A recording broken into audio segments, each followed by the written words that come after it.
위탁 판매를 하면서 어려웠던 부분, 문제점, 해결책 그런 것들을 모아서 얘기를 하는 와중에 유튜브 동영상 올렸던 부분에서 시청자분들께서 질문을 하셨던 것들을 모아서 이야기를 하겠습니다. 여러분 안녕하세요. 장사 27년 정 대표입니다. 반갑습니다. 잘 지내셨나요? 저도 잘 지내고 있었습니다. 오늘은 따로 PC 화면은 없이 말씀을 드릴 건데요. 그동안에 위탁 판매하면서 제가 느꼈던 부분들, 그리고 어려웠던 부분, 해결해야 될 부분, 그리고 질문 사항들을 모아서 얘기를 하려고 하고 있어요. 해결책도 말씀을 드리니까 공감하실 수 있는 부분은 공감하시고 아니다 싶은 부분은 댓글 남겨주시면서 소통을 하고자 합니다. 영상 시작하겠습니다. 정 대표의 위탁 판매 문제 해결책 방법 이야기 들어가 보실까요? 들어가 보시죠.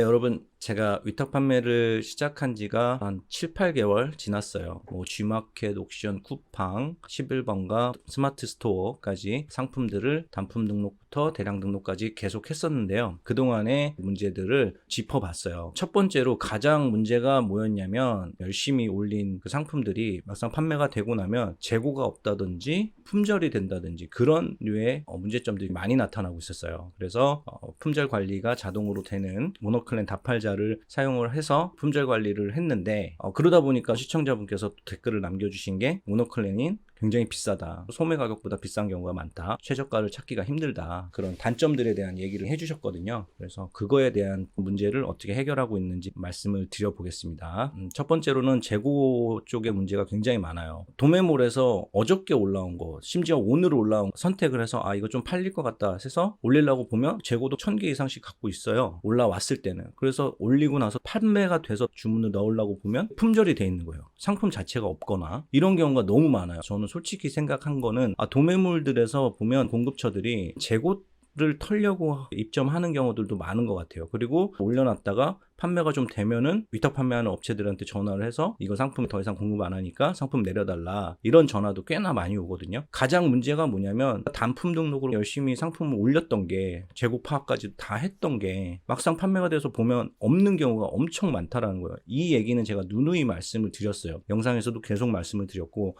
주말에 한 20건 정도 주문이 들어와서 막상 주문을 하려고 보면 실제 주문할 수 있는 품목은 뭐 3, 4개, 뭐 심지어는 더 밑으로 가기도 하고 그런 경우가 많아요. 그러니까 어떤 시간적인 낭비가 너무 심하다. 이거는 단품 등록이나 대량 등록이나 같은 문제예요. 단품 등록이 오히려 시간적인 손해가 더 크죠. 썸네일까지 다 바꿔가지고 올렸는데, 상품명도 고민을 해서 검색을 해서 올렸는데 팔려서 보면 없다. 이런 게 가장 큰 문제인 것 같아요. 그래서 일단 도매매 같은 경우는요, 그 대량 등록을 할 때는 특히나 메뉴에 있어요. 내가 상품 올린 것들을 다 품절 관리 품목으로 넣을 수가 있거든요. 근데 이거를 상품을 올린 다음에 매일 아침 정도에는 확인을 해줘야 돼요. 주문서를 넣기 전에 내가 올렸던 제품들이 판매가 되고 있는지 없는지를 항상 확인을 하셔서, 만약에 뭐 품절, 뭐 상품 판매 중지 이런 게 돼 있으면 그 상품들을 다 일일이 지워줘야 되고요. 모노클랜의 다팔자 같은 경우는 매일같이 다팔자 프로그램 한번 띄워서 품절된 것들은 상품 판매가 중지되도록 만들어주는 게 중요한 것 같아요.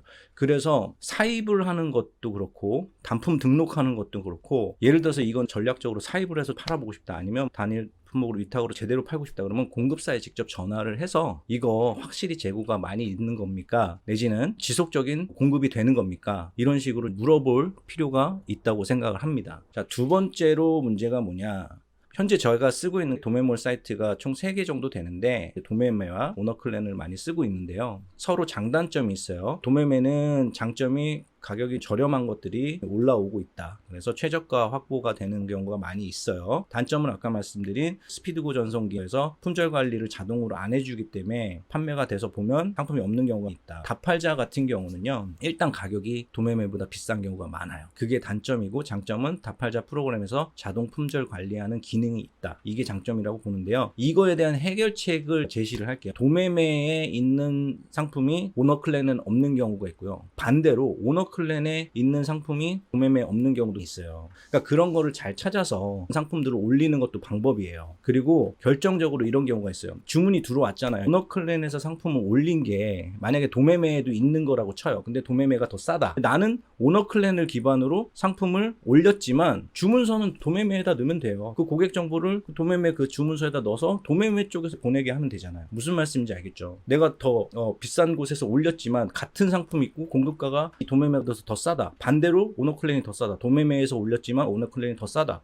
그럼 주문서를 오너클랜에 넣으면 되잖아요. 더 하나, 요즘에 그런 얘기 많잖아요. 도매 사이트가 네이버 검색해보면 더 비싼 경우가 있다. 그러면요, 최저가 검색을 했는데 도매몰에서 공급하는 가격보다 인터넷 쇼핑이 더 싸다. 그러면 거기서 구매를 해서 그 수취인 정보를 넣으면 되는 거죠. 고객이 주문이 들어온 건데 마진이 거의 없더라도 뭐 보내드릴 수 있으면 보내드리고 있고요. 왜 도매 사이트보다 싸냐면 그 이유는 많이 있죠. 직접 공급사이던가 아니면 그 판매몰에서 그 제조 공장이랑 직접 구입을 해서 더 싼 가격에 갖고 왔다던가, 뭐 100개 살 때랑 1000개 살 때랑 2000개 살 때는 가격이 달라지니까 그런 경우는 얼마든지 있다고 생각을 해요. 왜 도매 사이트가 네이버 검색하는 것보다 비싸냐는 생각은 안 하시는 게 나을 것 같아요. 예, 저는 충분히 그럴 가능성이 있고 시장 자체를 이해를 합니다. 그럼 뭐 제조사에다 얘기해서 저도 이 가격에 받을 수 있어요? 물어보면 되는 거죠. 그리고 또 위탁 판매하면서 문제가 뭐냐면 반품 문제예요. 내가 상품도 보냈어. 그리고 배송 완료까지 떴는데 소비자 입장에서는 그냥 반품을 신청해. 사유는 뭐냐? 단순 변심, 필요 없어짐. 이러면 사실 우리가 할 말이 없어요. 모든 재화는 식품을 제외하고는 2주 내에 환불 규정이 돼요. 그러면 그 배송비가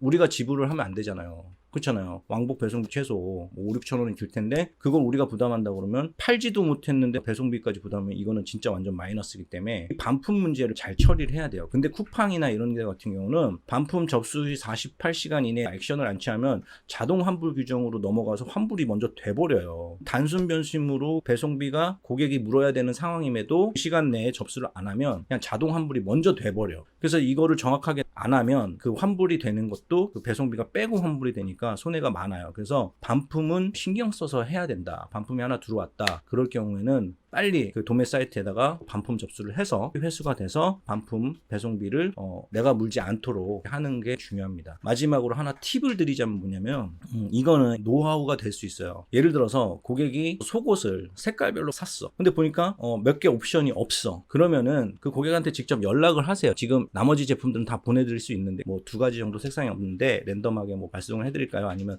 다른 색상으로 발송을 할까요? 이런 식으로. 저는 이런 경우도 있어요. 뭐 선반 같은 걸 팔았는데 고객은 화이트를 주문했는데 보니까 검은색밖에 없는 거야. 그냥 연락해서 검은색밖에 없는데 검은색으로 보내드려도 되죠? 그러니까 약간 일부러 더 푸시를 하는 거예요. 하얀색 없으니까 어떻게 할까요? 취소해드릴까요? 이건 아니야. 이렇게 하면 안 되고 지금 검은색밖에 없답니다. 검은색으로 보내드려도 될까요? 판매가 된 거를 끝까지 판매를 할 수 있게끔 잡아놓는 그런 스킬도 필요할 것 같아요. 특히나 옵션 여러 개 사는 거 같은 경우는 보면은 품절인 경우가 꽤나 있으니까 그럴 경우에는 대체해서라도 보낼 수 있도록 고객이 동의를 하시게끔 만들라 이거죠. 어제는 제가 무슨 일이 있었냐면요. 오너클랜에서 인삼 뭐 뿌리 그런 게 한 20만 원어치가 팔렸어. 너무 좋아가지고 룰루랄라 구매를 했어요. 분명히 그 고객님 주소로 넣은 것 같은데 제가 근데 주문서를 한 번 넣었다가 다시 취소해 다시 넣었거든요. 그때 이상하게 뭐가 잘못됐는지 우리 집으로 온 거예요, 얘가 어저께. 근데 제가 어제 우리 딸 뭐 일이 있어서 서울을 가야 되는 상황이었는데 다행인 게 서울로 출발하기 전에 얘가 온 거예요. 그래서 부랴부랴 걔를 택배를 포장해서 편의점에서 보내드렸어. 그랬더니 이제 오늘 도착한다고 배송 조회가 되더라고요. 그런 경우도 있습니다. 그러니까 팔려는 의지가 강해야 돼요. 예. 판매가 된 거는 보내려는 의지가 중요하다. 물론 저는 택배를 다시 보냈기 때문에 그 택배 비용이 더 들지만 그래도 한 20만 원어치 팔렸으니까 몇만 원 남는단 말이죠. 그래서 재포장을 막 꼼꼼히 해가지고 보내드렸어요. 확실히 끝까지 팔려고 노력을 하시고 AS 부분이나 이런 것도 고객님들이 믿음을 줄 수 있게 반품 같은 경우도 빨리빨리 처리를 해드려서 반품 접수가 되면 바로 뭐 그 다음날까지는 아니어도 한 이틀 후에는 그 반품 수거가 될 수 있게끔 그리고 고객님과 전화통화를 적극적으로 하는 것도 방법일 것 같아요. 사람들이 서로 이런 생각을 해요. 그 사람이 나를 기억할까? 내가 그 사람을 기억날까? 그럴 것 같잖아요. 근데 안 그렇고 기억이 꽤 오래 남아요. 다른 판매자들이랑 다르게 좀 더 친절하게 하고 고객 입장에서 해주는 거기 때문에 더 기억에 오래 남고 더 유도가 될 수 있는 부분이니까 그런 걸 해야 돼요. 그래서 고객님들한테 최선을 다해서 그 고객님이 다시 한 번씩 오게끔 뭐 이 상품뿐만 아니라 다른 상품도 구매를 할 수 있게끔 유도를 하는 게 중요할 것 같습니다. 굉장히 원론적인 이야기지만 고객을 위하는 서비스만큼 좋은 마케팅은 없다고 생각을 해요. 제가 이전에 영상에도 뭐 장사하는 노하우 이런 것도 만들어 줬는데 고객은 나를 기억해 주는 그런 주인들을 굉장히 좋아합니다. 그리고 되게 신기합니다. 한 명 한 명 기억해주는 쇼핑몰이 될 수 있도록 좀 더 디테일하게 신경을 써주시고 문의 같은 거 왔을 때도 적극적으로 답변을 해주시고 그런 게 방법이겠습니다. 오늘 말씀드렸던 건 뭐죠? 도매 사이트에서 하면서 여태까지 겪었던 문제점들, 그리고 저는 어떻게 해결하고 있고, 그리고 판매가 됐을 때는 또 어떻게 하고 있고, 재고가 없을 때는 어떻게 했고, 그리고 반품 문제 같은 경우도 어떻게 해결을 해야 되고, 그리고 고객님들한테 어떻게 대응을 해야 되는지 말씀을 드렸는데요. 서비스 응대하는 방법에 대해서는 영상을 기획을 해서 올려드릴게요. 제가 여기다 카드를 놓을 건데요. 영상 한번 보시고, 이건 위탁 판매 그런 얘기가 아니라 이전에 제가 순댓국 매장을 할 때 어떻게 관리를 했고 손님들을 어떻게 기억을 했고 이런 거에 대한 영상이에요. 근데 초반에 만들었던 영상이라 지금보다 많이 미진할지 모르지만 그래도 영상의 내용 자체는 저 나름대로는 굉장히 열심히 만든 거니까 동영상 링크 한번 보시기 바랍니다. 오늘 영상은 여기까지 하겠고요. 다음 영상에서도 도움이 되는 거, 그리고 여러분들이 마음속에 갖고 있는 어려움들 이런 걸 좀 더 캐치를 해서 영상을 제작을 해보도록 하고요. 제가 가르쳐 줄 수 있는 뭐 PC 화면 보면서 하는 거는 또 나름대로 제작을 잘 해보겠습니다. 참고로 그저께쯤에 첫 라이브 방송 테스트를 했어요. 근데 뭐 최대한 7명 정도 들어오셔서 보시기도 하고 얘기도 나눴는데, 앞으로는 날짜를 정해서 미리 라이브 언제 하겠습니다 하면서 시청자들 들어오시면 위탁 판매 관련된 이야기도 하고 제가 장사하면서 노하우 그런 얘기도 하고 다양한 주제로 얘기할 수 있는 자리도 만들겠고요. 그리고 오늘 같이 일하는 친구와 먹방을 하려고 하고 있어요.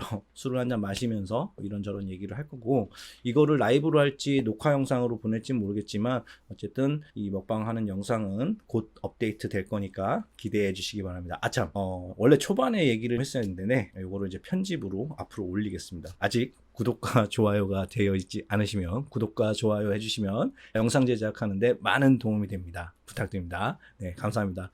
자, 여러분 어떻게 하시죠? 네, 웃으며 삽시다. 정PM들 최고.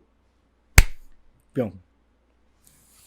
참고로 저희 딸이 이번에 엄청 큰 기획사의 연습생으로 계약을 했습니다. 그래서 어제 서울에 갔다 왔어요. 그 기획사까지 얘기를 하면 좀 안 될 것 같아서 그쪽에서도 뭐 그렇게 그런 거 얘기하지 말라고 하더라고요. 네. 아무튼 뭐 국내 메이저 제일 큰 어떤, 너무 유추는 하지 마시고 5대 안에 드는 1, 2위 뭐까지는 얘기는 안 드려도 아무튼 메이저 엔터테인 회사 했는데 거기 가봤는데 너무 좋더라고요. 왜 웃는 거야? 다 하셨는데. 아니야, 몰라. 이거 저거 추측 안 돼. 그러니까 아무튼 가봤는데 너무 시스템이 잘 돼 있고, 그래서 우리 딸아이가 너무 좋아하고 있어요. 그래서 데뷔를 하던 안 하던 저도 아빠로서 이렇게 어릴 때부터 이렇게 춤 배웠던 애가 기획사 연습생까지 들어갔다는 거에 대해서 너무 좋아요. 우리 딸이 너무 좋아하니까 저도 행복해요. 아무튼 그렇습니다. 이따 먹방하면서 또 영상을 다음 영상에서 한번 올리도록 하겠습니다. 항상 시청해 주셔서 감사하고요. 라이브를 했더니 제 영상을 끝까지 뭐 처음부터 거의 다 봤다 하시는 분이 한 2분 정도 계시더라고요. 놀랐어요. 완전히 처음 시작할 때 그 영상도 보셨다는 게 와, 진짜 오글거리는데 뭐 그래도 지우지는 않습니다. 어쩌겠어요. 그게 근데 불과 1년이 안 된 거예요. 그게 첫 영상이 작년 6월 27일 날 올린 건데요. 뭐 그래도 지우진 않겠습니다. 한번 보세요. 오글거려요. 자, 이제 조금 있다가 이제 먹방 준비를 할 거예요. 먹방 준비해서 잘 또 술 한잔 하면서 좋은 영상으로 좋은 얘기 들려드리도록 하겠습니다. 이따가 좀 혀가 꼬이더라도 좀 이해를 해주시길 바랍니다. 제가 요즘에 저기 술리니 알스 술 어린이 알코올 쓰레기 요즘에 술이 좀 약해져가지고 한 2병 마시면 취하니까 양해 바랍니다. 다음 영상에서 뵙겠습니다. 감사합니다. 또 옷이 좀 깔끔하죠? 우리 와이프가 다 사준 거예요. 셔츠하고. 빠이.